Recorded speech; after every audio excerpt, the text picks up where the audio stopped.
Kejadian pasal 35. Yakub di Betel untuk kedua kalinya. Allah berfirman kepada Yakub, "Bersiaplah, pergilah ke Betel, tinggallah di situ, dan buatlah di situ mezbah bagi Allah, yang telah menampakkan diri kepadamu, ketika engkau lari dari Esau kakakmu." Lalu berkatalah Yakub kepada seisi rumahnya, dan kepada semua orang yang bersama-sama dengan dia, "Jauhkanlah dewa-dewa asing yang ada di tengah-tengah kamu. Tahirkanlah dirimu dan tukarlah pakaianmu. Marilah kita bersiap dan pergi ke Betel. Aku akan membuat mezbah di situ bagi Allah, yang telah menjawab aku pada masa kesesakanku, dan yang telah menyertai aku di jalan yang kutempuh." Mereka menyerahkan kepada Yakub segala dewa asing yang dipunyai mereka, dan anting-anting yang ada pada telinga mereka.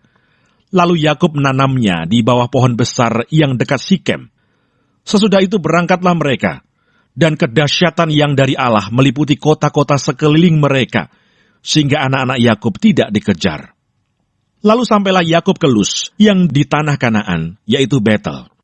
Ia dan semua orang yang bersama-sama dengan dia. Didirikannya mezbah di situ, dan dinamainyalah tempat itu El Betel, karena Allah telah menyatakan diri kepadanya di situ, ketika ia lari terhadap kakaknya. Ketika Deborah, inang pengasuh Ribka, mati, dikuburkanlah ia di sebelah hilir Betel di bawah pohon besar, yang dinamai orang pohon besar penangisan. Setelah Yakub datang dari Padan Aram, maka Allah menampakkan diri pula kepadanya dan memberkati dia. Firman Allah kepadanya, "Namamu Yakub, dari sekarang namamu bukan lagi Yakub, melainkan Israel. Itulah yang akan menjadi namamu."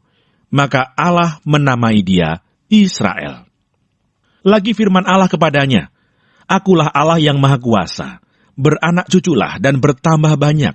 Satu bangsa, bahkan sekumpulan bangsa-bangsa akan terjadi daripadamu, dan raja-raja akan berasal daripadamu. Dan negeri ini yang telah kuberikan kepada Abraham dan kepada Ishak, akan kuberikan kepadamu dan juga kepada keturunanmu."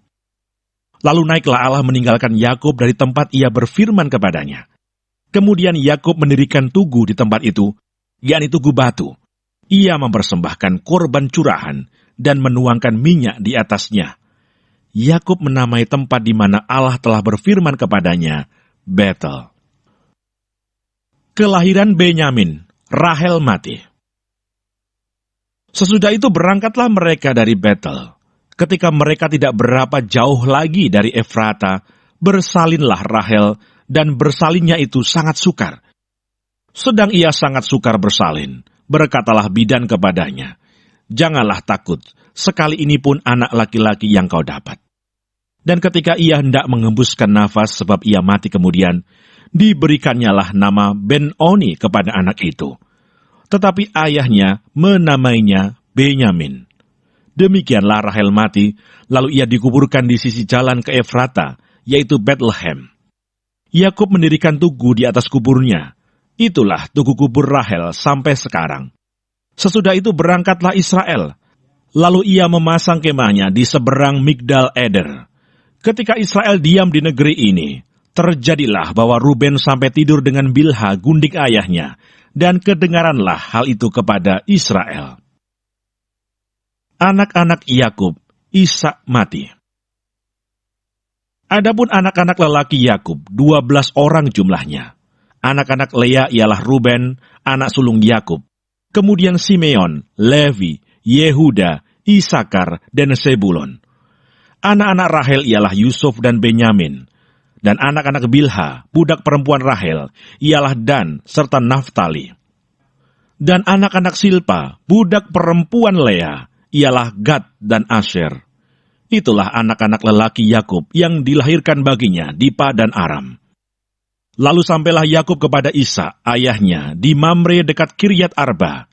Itulah Hebron, tempat Abraham dan Ishak tinggal sebagai orang asing. Adapun umur Ishak 180 tahun. Lalu meninggallah Ishak. Ia mati dan dikumpulkan kepada kaum leluhurnya. Ia tua dan suntuk umur, maka Esau dan Yakub, anak-anaknya itu, menguburkan dia.